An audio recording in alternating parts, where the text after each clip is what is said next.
యెషయా గ్రంథము 54వ అధ్యాయము. గొడ్రాల పిల్లలు కననిదాన జయగీతమెత్తుము. ప్రసవ వేదన పడనిదాన జయకీర్తన నెత్తి ఆనందపడుము.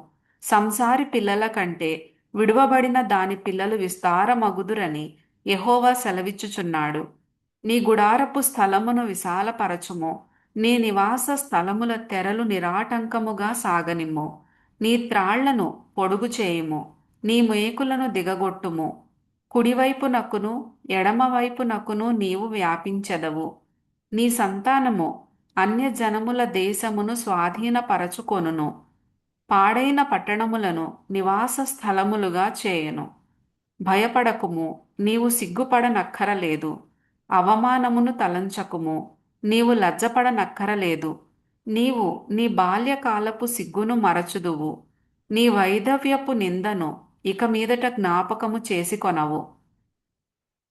నిన్ను సృష్టించిన వాడు నీకు భర్తయ్యై ఉన్నాడు.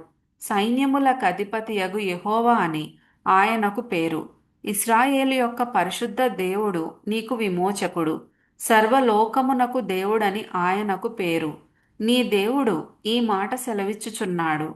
విడువబడి దుఃఖాక్రాంతురాలైన భార్యను పురుషుడు రప్పించినట్లును, తృణీకరింపబడిన యవనపు భార్యను పురుషుడు రప్పించినట్లును యెహోవా నిన్ను పిలుచుచున్నాడు. నిమిషమాత్రము నేను నిన్ను విసర్జించి తిని గొప్ప వాత్సల్యముతో నిన్ను సమకూర్చెదను. మహోద్రేకము కలిగి నిమిషమాత్రము నీకు విముఖుడనైతిని. నిత్యమైన కృపతో నీకు వాత్సల్యము చూపుదును అని నీ విమోచకుడగు యెహోవా సెలవిచ్చుచున్నాడు. నోవహు కాలమున జలప్రళయమును గూర్చి నేను చేసినట్లు చేయుదును. జలములు భూమి మీదికి ఇకను పొర్లుచు రావని నోవహు కాలమున నేను ఒట్టు పెట్టుకొనినట్లు నీ మీద కోపముగా నుండననియు నిన్ను గద్దింపననియు నేను ఒట్టు పెట్టుకొని ఉన్నాను. పర్వతములు తొలగిపోయినను మెట్టలు తత్తరిల్లినను నా కృప నిన్ను విడిచిపోదు. సమాధాన విషయమైన నా నిబంధన తొలగిపోదు అని నీ అందు జాలిపడు యెహోవా సెలవిచ్చుచున్నాడు. ప్రయాసపడి గాలివాన చేత కొట్టబడి ఆదరణ లేకయున్నదానా, నేను నీలాంజనములతో నీ కట్టడమును కట్టుదును. నీలములతో నీ పునాదులు వేయుదును. మాణిక్యమణులతో నీ కోట కొమ్ములను, సూర్యకాంతములతో నీ గుమ్మములను కట్టుదును. ప్రశస్తమైన రత్నములతో నీకు సరిహద్దులు ఏర్పరచుదును. నీ పిల్లలందరూ యెహోవా చేత ఉపదేశము నొందుదురు. నీ పిల్లలకు అధిక విశ్రాంతి కలుగును. నీవు నీతిగల దానవై స్థాపింపబడుదువు. నీవు భయపడనక్కరలేదు. బాధించువారు నీకు దూరముగా నుందురు.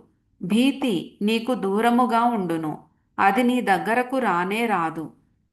జనులు గుంపు కూడినను వారు నా వలన కూడరు. నీకు విరోధముగా గుంపు కూడువారు నీ పక్షపు వారగుదురు. ఆలకించుము. నిప్పులూది తన వృత్తికి తగినట్టుగా పనిముట్టు చేయు కమ్మరిని సృజించువాడను నేనే. నాశనము చేయుటకై పాడు చేయువాని సృజించువాడను నేనే. నీకు విరోధముగా రూపింపబడిన ఏ ఆయుధమును వర్ధిల్లదు. న్యాయ విమర్శలో నీకు దోషారోపణ చేయు ప్రతివానికి నీవు నేరస్థాపన చేసెదవు. యెహోవా యొక్క సేవకుల నీతి నా వలన కలుగుచున్నది. ఇది వారి స్వాస్థ్యము. ఇదే యెహోవా వాక్కు.